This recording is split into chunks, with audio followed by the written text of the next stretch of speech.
Hello class, welcome to my channel easy learning. जैसा कि हमने अपने पिछले वीडियो में भारतीय राष्ट्रीय कांग्रेस के कुछ अधिवेशन के बारे में पढ़ लिया है, आज हम उसके आगे देखते हैं। तो देखते हैं 1929 का अधिवेशन कहाँ होता है? लाहौर में। ये महत्वपूर्ण इसलिए होता है क्योंकि पहली बार इसी अधिवेशन में पूर्ण स्वराज की मांग की गई थी और कहा गया था कि आने वाले 26 जनवरी को 1930 से हम लोग स्वतंत्रता दिवस मनाएंगे। इसकी अध्यक्षता कौन करते हैं? तो पंडित जवाहरलाल नेहरू करते हैं। आगे देखते हैं 1931 का अधिवेशन। पूछा जाएगा ये अधिवेशन कहाँ पे होता है? तो कराची में। इसकी अध्यक्षता कौन करते हैं? तो सरदार वल्लभ भाई पटेल करते हैं। इसकी विशेषता क्या है? मौलिक अधिकार का प्रस्ताव पारित किया गया था। इसमें जो आज हमारे पास फंडामेंटल राइट्स हैं उनसे रिलेटिव प्रस्ताव पारित किया गया रहता है। कभी कभी पूछता है कि सरदार वल्लभ भाई पटेल को सरदार की उपाधि कौन दिया था? तो बारदोली की महिलाओं ने सरदार वल्लभ भाई पटेल को सरदार की उपाधि दी थी। फिर देखते हैं 1937 का फैजपुर का अधिवेशन। इसकी अध्यक्षता भी जवाहरलाल नेहरू करते हैं।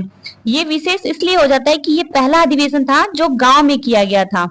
अभी तक कांग्रेस के जितने भी अधिवेशन हो रहे थे शहरों में हो रहे थे, लेकिन गांव के लोगों को भी भारतीय राष्ट्रीय कांग्रेस के प्रति जुड़ाव लगाना था, इसलिए वो सब लोग चाहते थे कि गांव के लोग भी भारतीय राष्ट्रीय कांग्रेस से जुड़े, इसलिए ये अधिवेशन गांव में आयोजित किया गया था।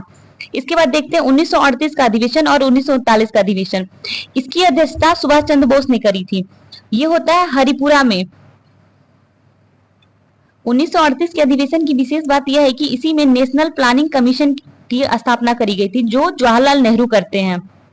फिर होता है 1939 का त्रिपुरी का अधिवेशन।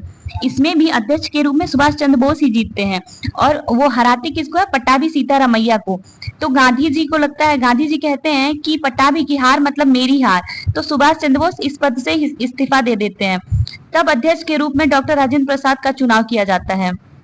फिर आता है 1940 से 45 का अधिवेशन। ये अधिवेशन करते हैं अबुल कलाम आजाद। कभी कभी प्रश्न पूछता है कि सबसे लंबे समय तक अध्यक्षता किसने करी थी भारतीय राष्ट्रीय कांग्रेस की? तो अबुल कलाम आजाद करते हैं। इनसे रिलेटेड एक और प्रश्न पूछता है कि सबसे युवा भारतीय राष्ट्रीय कांग्रेस के अध्यक्ष कौन रहे हैं? तो अबुल कलाम आजाद रहे हैं। जब ये 1925 में अधिवेशन करते हैं, इसकी अध्यक्षता होती है भारतीय राष्ट्रीय कांग्रेस की, तो ये सिर्फ 35 साल के रहते हैं। फिर देखते हैं 1946 से 47 का अधिवेशन कहाँ पे होता है? तो मेरठ में होता है। इसकी अध्यक्षता कौन करते हैं? जेबी कृपलानी। विशेषता यह है कि प्रश्न पूछता है कि स्वतंत्रता के समय भारतीय राष्ट्रीय कांग्रेस के अध्यक्ष कौन थे? तो जेबी कृपलानी थे। फिर होता है 1948 का अधिवेशन, जयपुर में होता है। इसकी अध्यक्षता कौन करते हैं? पट्टाभी सीतारामैया। इस प्रकार ये भारतीय राष्ट्रीय कांग्रेस के कुछ महत्वपूर्ण अधिवेशन थे। आगे वीडियो में हम इससे रिलेटेड क्वेश्चन देखेंगे और कोई गलती हो तो कमेंट सेक्शन में कमेंट करें और ऐसे ही वीडियोस के लिए हमारे चैनल से जुड़ना ना भूलें। थैंक्स फॉर वॉचिंग दोस्तों।